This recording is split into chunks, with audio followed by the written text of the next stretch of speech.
One of them was to comply with AOM. I'm not using that as an excuse. One of them was to comply with AOM. So kung ano pong documentation na available at that time na nasa OSEC or binigay sa amin, binigay sa OSEC, yun na lang po talaga yung sinubmit ko sa COA. Of course, I read the documents, Your Honor.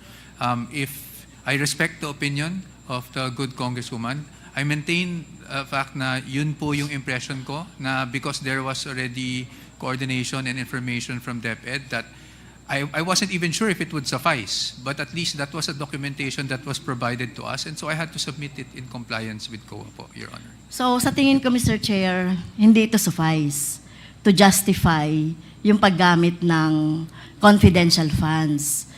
Narinig naman natin na walang relasyon ito dun sa confidential funds. So saan napunta? Ang tanong dito, saan ginamit?